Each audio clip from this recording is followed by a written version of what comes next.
Didn't even tell me. Your husband's going, why do we come? Sally Ann, can you see? Well, no, how would she? She can see you. See the little camel. Oh, wait I a can minute. see you. Come on. Yeah, I know. Hi, Ryan. Hi, Cameron. Man, just the afterthought. Could not have been more clear. Why? Hi, Cameron. And welcome to, gosh, life. In case you guys didn't know, this is our daughter.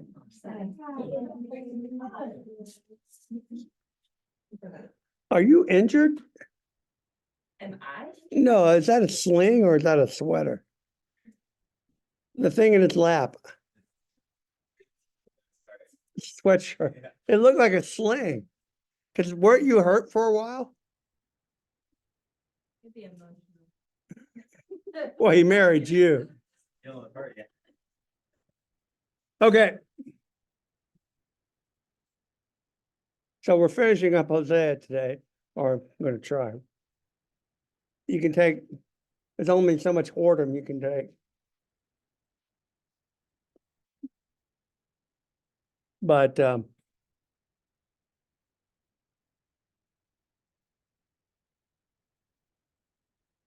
forget to do that every time. Now you guys can see, right? Yes. And I'll even move this over here. You make it a little bigger, please.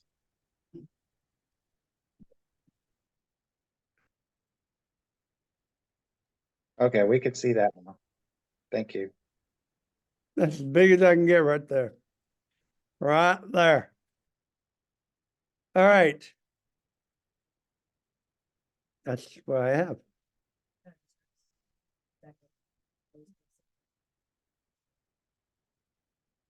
I noticed that we were at the end of Hosea. Toward the end, we've made progress. That's what I was more interested in. You guys have no idea. Oh, all right, Hosea 10. Nikki, can you read this? Look at this. You brought your- Oh, glasses. Israel is a luxuriant vine that yields its fruit. The more his fruit increased, the more altars he built. As his country improved, he improved his pillars. That'd be religious shrines. Their heart is false. Now they must bear their guilt. The Lord will break down their altars and destroy their pillars. If you're gonna have religious shrines, you probably ought to limit it to Yahweh. Just saying. For now they will say, we have no king, for we do not fear the Lord. And a king, what could he do for us? They utter mere words. With empty oaths, they make covenants. So judgment springs up like poisonous weeds in the furrows of the field. The inhabitants of Samaria tremble for the calf of Bethaven. Its people, Sorry. whoa. Its people mourn for it, and so do its idolatrous priests, those who rejoiced over it and over its glory, for it has departed from them. The thing shall be called to Assyria. Okay, it shall be carried. Oh, yeah, that's different. The thing itself shall be. Is that better? No, I just wasn't, I was being lazy. Shall be carried to Assyria as tribute to the great king Ephraim. Shall be put to shame, and Israel shall be ashamed of his idol. Samaria's king shall perish like a twig on the face of the waters. On the face of the waters. The high places of Avon, the sin of Israel shall be destroyed. Oven is the word for iniquity. Also, so there's a word play going on. Thorn and thistle shall grow up on their altars, and they shall say to the mountains, cover us, and to the hills fall on us. Have we heard about Beth the Oven before? It's just a place, right? Oh, Well, it never miss a chance. I'm button. Get into it.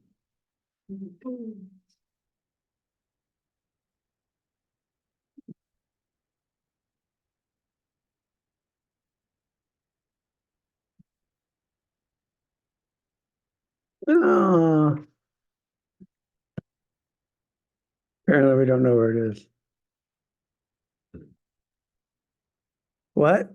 Doesn't need the hyphen. I beg your pardon? Hyphen.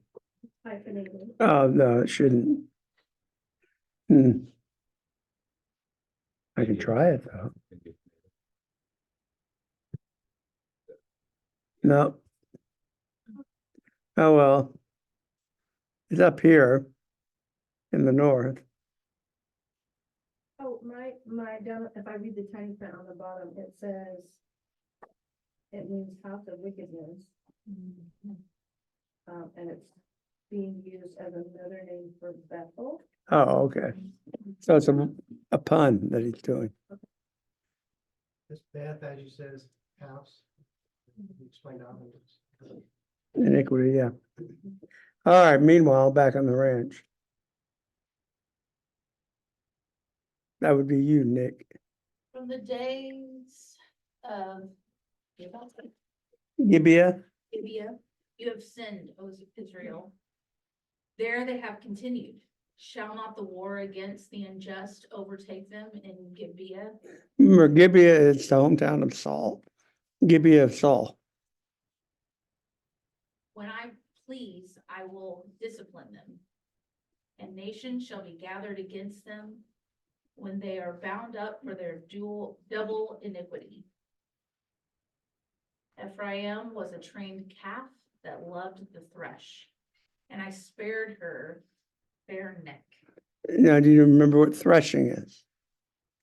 I explained this once when teaching in Ukraine, and the bishop took great umbrage. Threshing is when you harvest your grain and you got a big pile of grass on this open space. But what you want is the seed, not the stem. And so, I mean, you could scrape each one, that's a little inefficient. So you thresh it, which is you drag a board over the pile of wheat.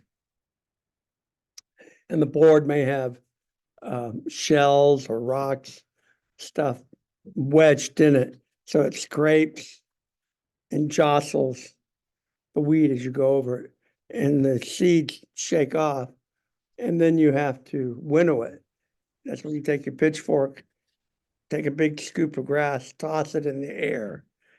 And the stem is dried out.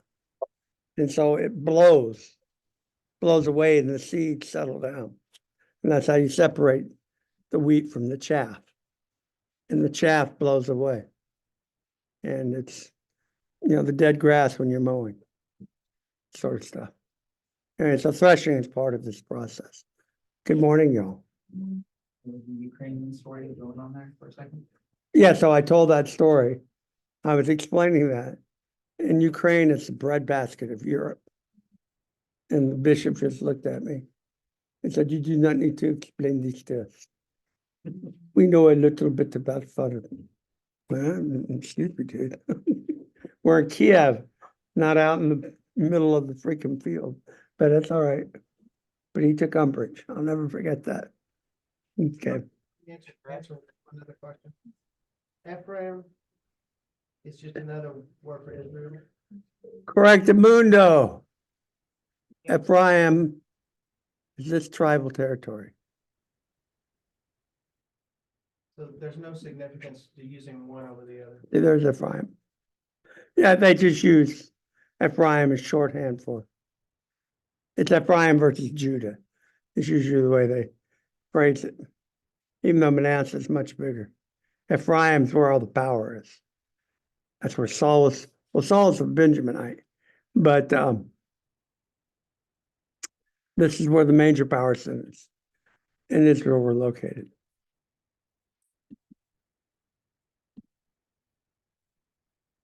Meanwhile, back on the ranch. I will put Ephraim to the yoke. Judah must plow, Jacob must harrow himself. Sow for yourselves righteousness, reap steadfast love. Break up your fallow ground, for it is the time to seek the Lord, that he may come and rain righteousness upon you. So, interesting. As I told you, we're 20 years from the destruction of Israel. This is right around the corner. And he's offering one last chance, in essence. You have plowed iniquity, you have reaped injustice, you have eaten the fruit of lies. Because you have trusted in your own way and in the multitude of your warriors, therefore the tumult of war shall arise among your people, and all your fortresses shall be destroyed. Shaman destroyed Beth Arabel. Did I make that up? No, Beit Arbel. The day of battle. Mothers were dashed in pieces with their children. Thus it shall be done to you, O Bethel, because of your great evil. At dawn, the king of Israel shall be utterly cut off. So, That another place, or is that a reference? Beth natural. The other Beth that came in. it's again, these, It's a- a hybrid name. It's like calling Washington House of Sin or something. Okay, he's making up these names for it. Bethel is the official name. And put yourself as just an Israelite, a northerner. You're just living your life, trusting your king. You've got this elaborate temple that he's built in Bethel. You got all the priests, all the stuff, and then you got this prophet coming up. And notice he's not decrying. Bethel's illegitimate. Everything should be done at the temple in Jerusalem. That was declared. But then politically, he said that's not expedient. So he built the temple in Bethel and one up north of Dan. And the people are just doing what they do. They're not theologians. They don't know any better. They're trusting their king. And then you got this prophet who's a wacko from the small town. Why should I listen to him? The priests aren't. Why don't I trust the priests? And he doesn't know that he's being led down a primrose path. He's being led to destruction. And so he's kind of caught off guard. And that's part of what Hosea is wailing against. And the priests in Bethel, under the employ of the king, who do you think you are, Hosea?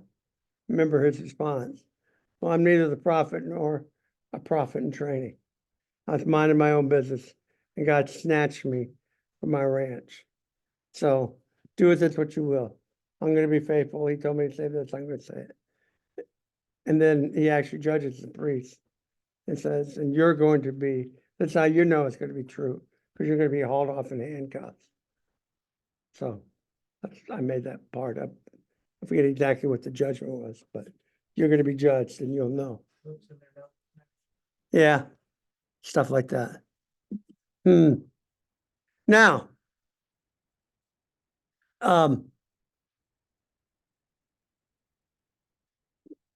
so how does God, on what basis does he judge them? I can see judging the king. Okay, that makes sense. I can even see judging the priest. But why do the people bear the price? Don, can you hear us?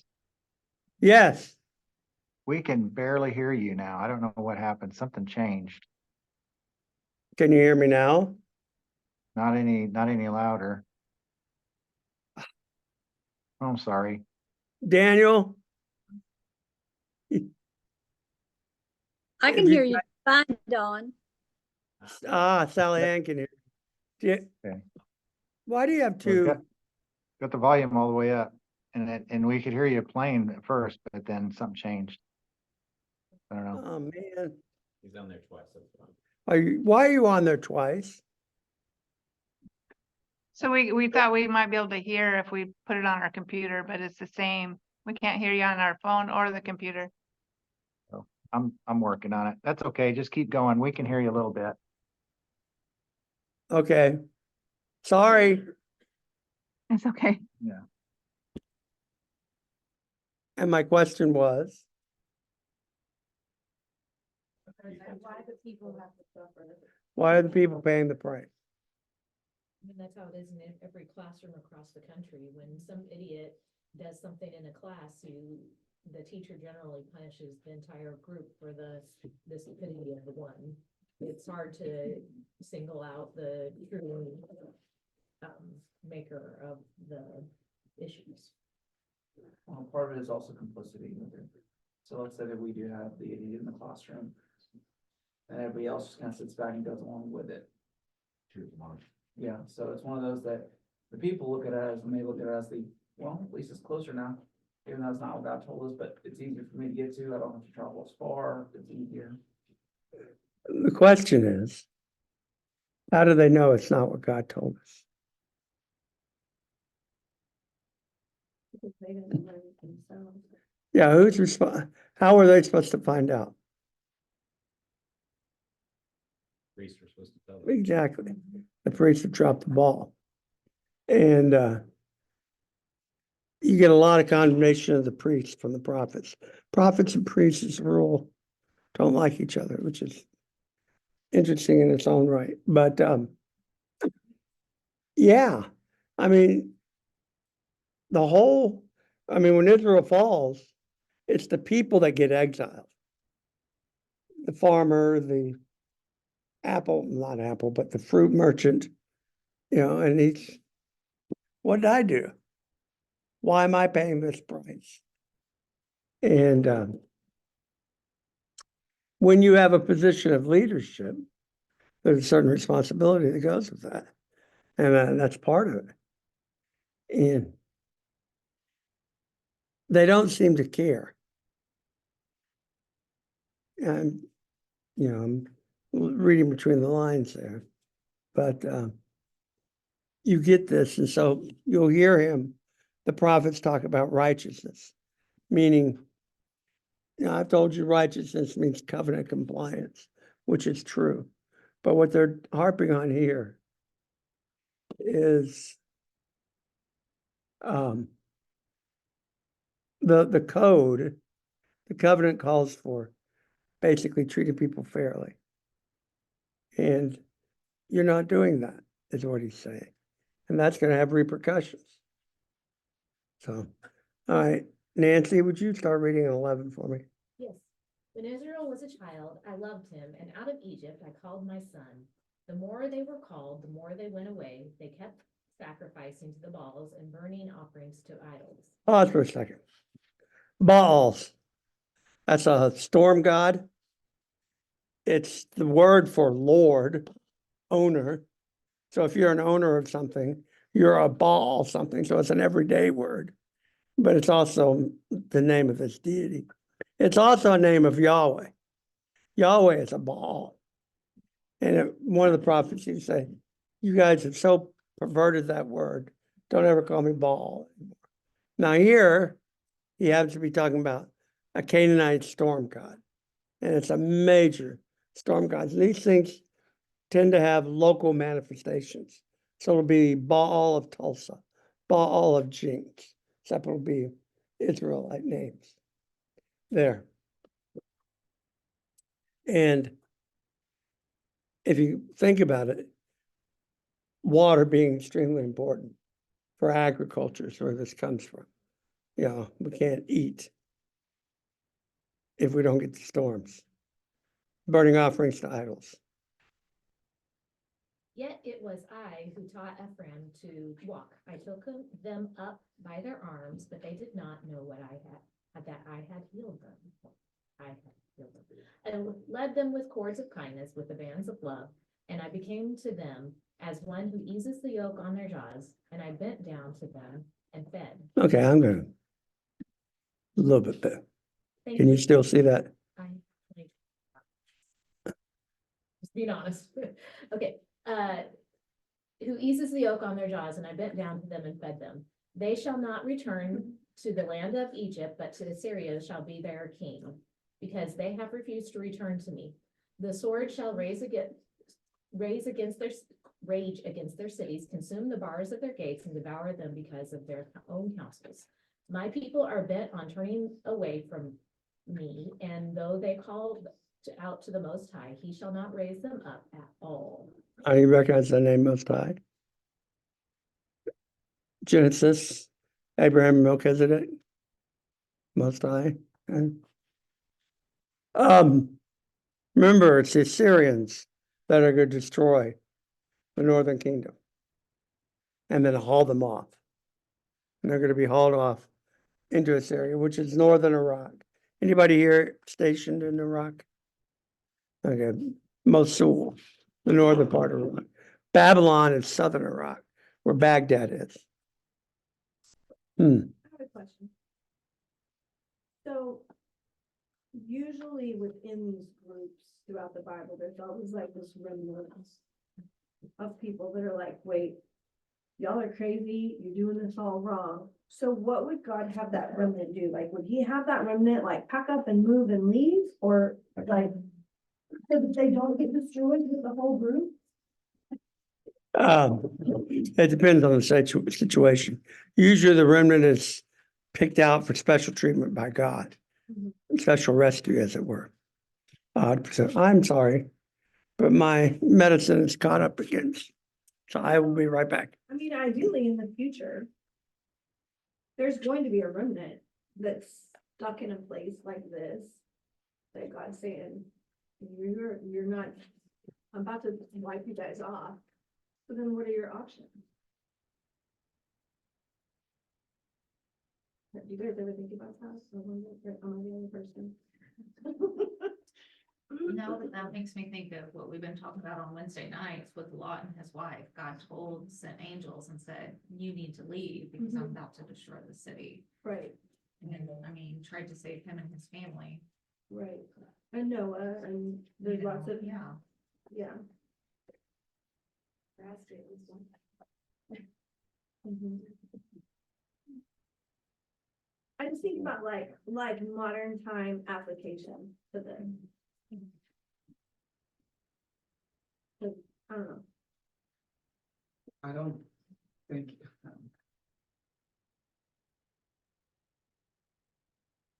you won't know what it's like to be called somewhere else. And you don't know what's going to happen when you once you leave that area. You don't know what's gonna happen with things of that nature. Right? I think it's no different for all of us.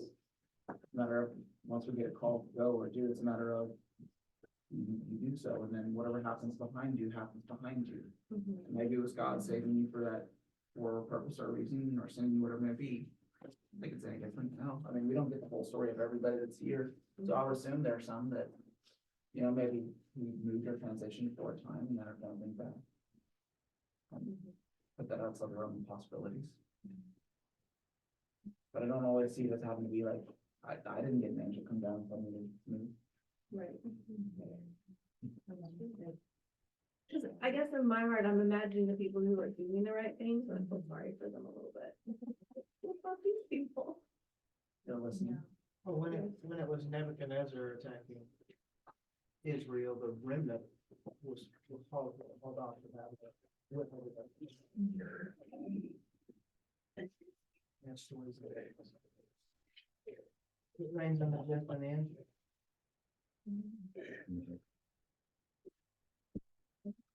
So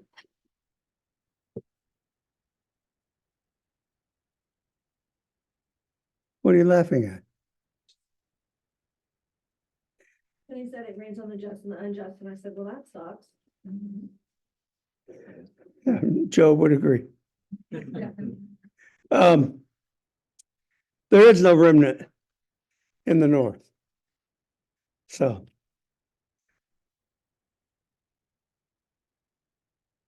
The Samaritans were already there at this point, No, if they mentioned Samaria early on. Samaria, it's the name of the capital of the Northern Kingdom. And actually, the Samaritans are a result of all this. When they haul off all the Israelites to various parts of Assyria.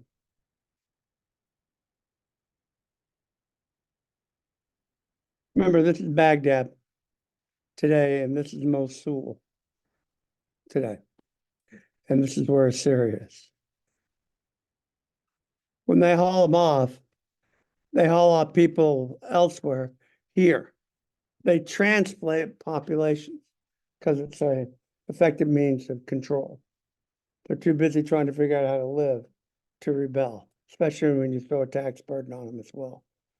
So the people that came in to the north from these foreign places having to adjust, because remember in the ancient world, gods are tied to locations. So when I got hauled off to Samaria from the mountains of Turkey, I had to adjust and get the gods of Israel appeased for crops and stuff. And this is the rise of the Samaritans, is they're mixing their stuff that they brought in with the local stuff, which is this Yahweh El Canaanite stuff. So it's Yahweh and Canaanite religion mixed together. And then we're going to throw in wherever it is we're from. And that's the Samaritans who percolate for a half a millennium until the time of Jesus. And then they're this Jewish sect, which, by the way, is there to this day in Samaria. They still slaughter things. So go experience sacrifice if you want. They have some of the oldest, forests around. They have some old ones there. It's a different thing, but yes, we can identify them. Samaritan Pentateuch, it's called. All right, meanwhile, you were reading, Nancy. How can I give you up, O Ephraim? How can I hand you over, O Israel? How can I make you like Admah? How can I treat you like Zebulun? My heart recoils within me. My compassion grows warm and tender. I will not execute my burning anger. I will not again destroy Ephraim, for I am God and not a man, the Holy One in your midst, and I will not come in wrath. That's interesting. Everything else is, I'm pissed off, I'm coming in wrath. But I'll not come in wrath this time. They shall go after the Lord, and he will roar like a lion. When he roars, his children shall come trembling from the west. They shall come trembling like birds from Egypt and like doves from the land of Assyria, and I will return to them their homes, declares the Lord. Ephraim has surrounded me with lies, and the house of Israel with deceit. But Judah still walks with God and is faithful to the Holy One. Ephraim feeds on the wind and pursues the east wind all day long. They multiply falsehood and violence. They make a covenant with Assyria, and the oil is carried to Egypt. So, a promise of a return, interestingly enough. Okay, I'm sorry. we're gonna let Daniel. Tim, Josh, read.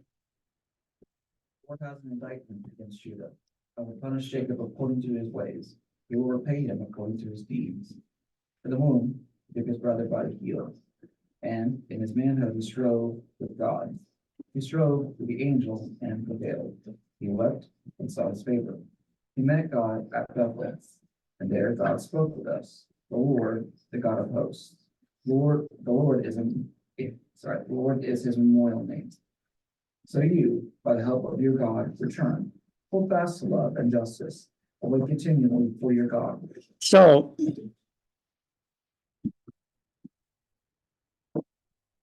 Six.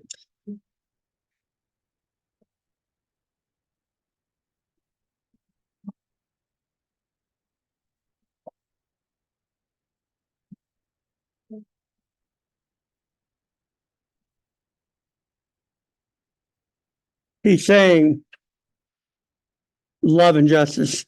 It's covenant loyalty and justice. Keep, guard, preserve.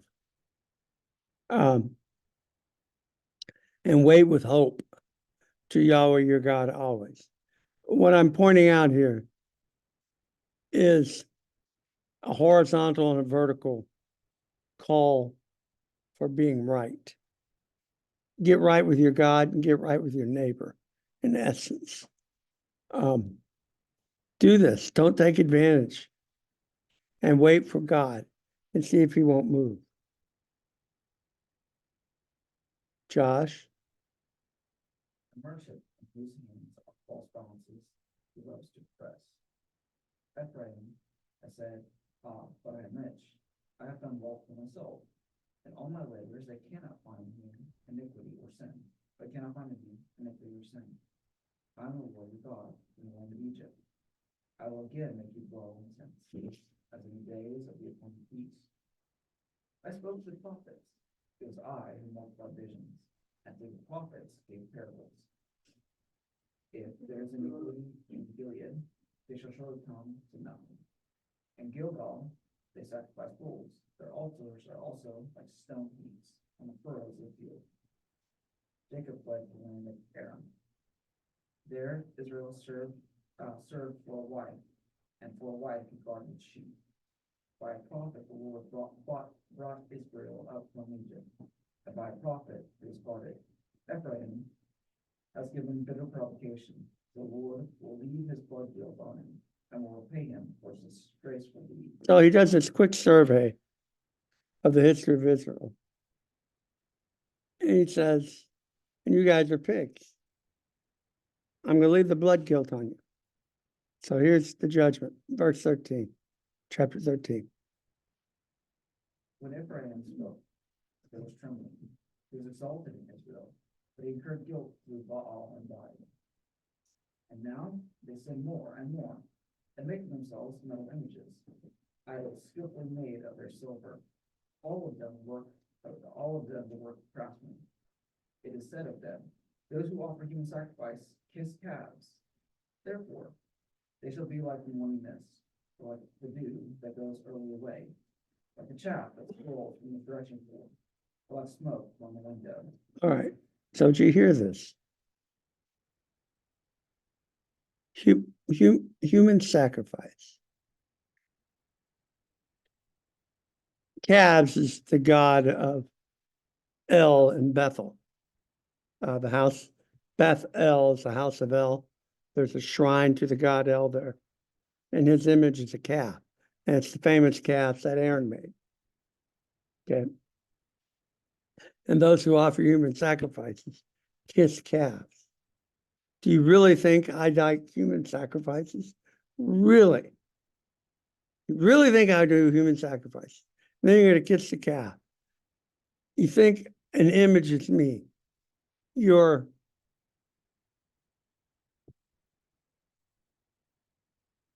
the inability to discern even the most basic right and wrong is astounding. And we do it in our own culture as well. I'm going to stop here and we're going to move on to Isaiah next time. You get the gist here. Israel's going to pay a dear price. They're going to cease to exist because of their iniquity. And God in history has judged nations before. And I'm trying not to go political here, so I won't. But there's abortion in this if you don't see it. So be very careful. All right. I'm going to stop here. Janie, would you close us in prayer, please? Father, thank you for being here with us today. As we study these prophets, God, please let us be able to apply the lessons to our own lives, God, so that we do not make the same mistakes that anger God. Father, just put upon our heart ways that we can put you first, ways that we can worship you, ways that we can devote our lives to you, God, and just keep reminding that those things to us, God, each and every day. In Jesus' name, amen. Okay. All right. I'll see you guys in at earliest 2 weeks, and it may be 3 weekends. We'll see. All right. Blessings. Bye, everybody. Love you guys.